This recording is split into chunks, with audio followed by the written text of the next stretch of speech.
I'm Dorothy Godin, broker with Remax Crown Realty, and welcome to Thursday Thoughts. I hope everyone is getting ready for St. Patrick's Day tomorrow. I know I am, and you know I always start early. Wait till you see what I have in store for you for Easter. But, anyways, let's get to Thursday Thoughts.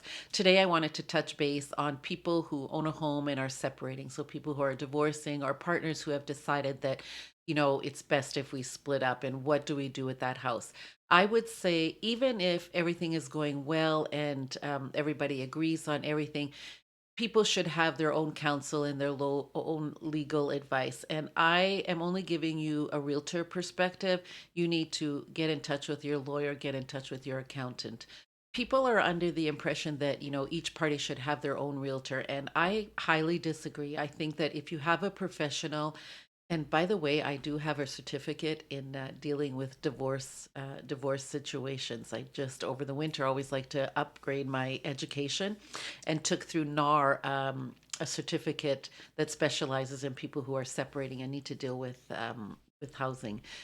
It's an emotional time for everyone, and there's no question that I hear both sides of the stories. But the key thing is to keep both people aligned with what we want to do with the house, and make sure that we're all on the same page with regard to the house, no matter what the situation is, no matter who did what to whom. Like that, while it's important and it's deeply emotional, my goal is to bring you together and deal with the house situation. And I would say, if your decision is, we need to deal with the house one way or the other, get your realtor involved as soon as possible. Get that market research done right away.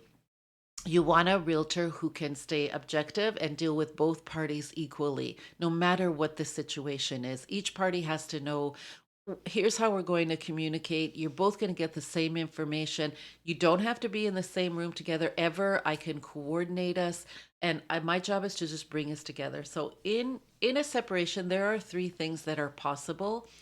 Number one spouse or partner may choose to buy out the other partner. And if that is something that you're thinking about, get your market research done on the value of your house right away. And so you both can come to terms with, okay, here's the reality of pricing. Talk to your lawyer for sure. Talk to your financial people. Do you qualify to take over that mortgage or to buy your partner out? Particularly in this market where we've seen increases in prices over the last few years. In the last 5 years, the average sale price has increased 65%. So, the value of your house and the equity in your house is probably larger than you think. So you must get to a financial specialist to find out, well, can I even qualify to carry that house? And let's say you do qualify to carry that house and buy out your partner. I suggest you get a home inspection. You've lived in that house probably for many years. You want to make sure you're going into the purchase of the buyout with your eyes wide open. So get that home inspection done so that before the deal is finalized, you can figure out if there are any major expenses that have to be made. Like, does the house need a new roof, new shingles? And if it does, you want to negotiate that before you do the buyout, because once you do the buyout and you've bought out your partner, then all responsibilities for maintenance and financing are on you. So that's important to do that. The other situation could be you could defer the sale, particularly when there's children. People may say, you know what, I'm going to let you stay in the house while the children are of a certain age. Once they get to a certain age, then we're going to put the house on the market. And that's fine. That can be very complicated. You definitely want to put the expectations and an agreement on paper about who's going to pay for what, financially. And if something goes wrong, you want to make sure that your agreement is on paper. And that, you do want to get your lawyers involved to put something totally in writing. And then the third option, which is particularly the option that I see the most, is a sale of the matrimonial home or the house that you bought together or any other properties. And I would say, again, get your market research done early. Talk to your financial people. Let's find out what the big picture is.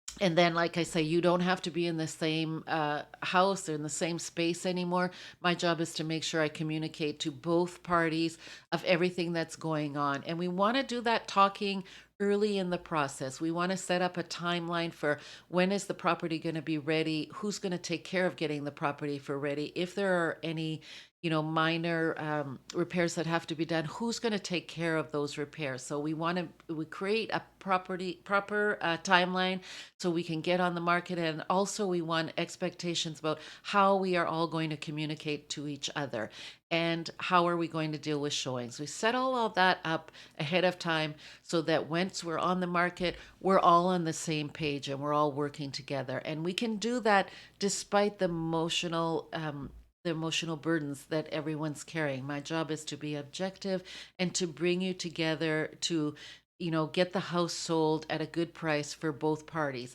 After that, of course, it's up to your lawyers and your agreements on how you've chosen to split any profits up. So I know that it's a very delicate situation, and it's very emotional, and people start the process not on the same page.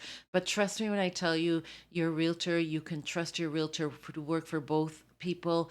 I am never going to put my reputation and my integrity um, on any kind of jeopardizing path, picking one side over the other. And I know, I hear all the stories, and that's all fine. And sometimes people just need a good ear. But ultimately, my job is to make sure that I represent you both to get you both what you need out of this house sale.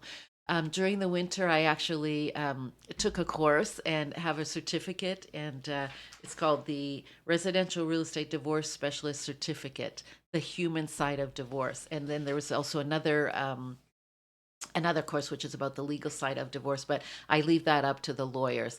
And that's the other thing, is that when I'm working with people, I also keep in touch with lawyers and make sure that both lawyers know exactly what's going on.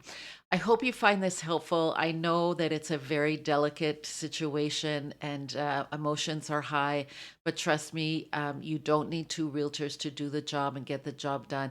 And start that process early. Even if you have not decided whether you're going to do a buyout or stay in place and defer the sale or sale, whatever stage you're at, get your realtor involved so you know exactly what you're dealing with and what the market is like. And then, if it's 6 months down the road that you decide, okay, we're going to put it up for sale, then again, we will do new market research. I hope you find this helpful. I hope you're going to do something for St. Patrick's Day. I know that we are going to the Wolves game and we'll be all dressed up. If ever you need anything, you can always reach me at Dorothy Godin at remax.net or 705-561-2360. Have a great week.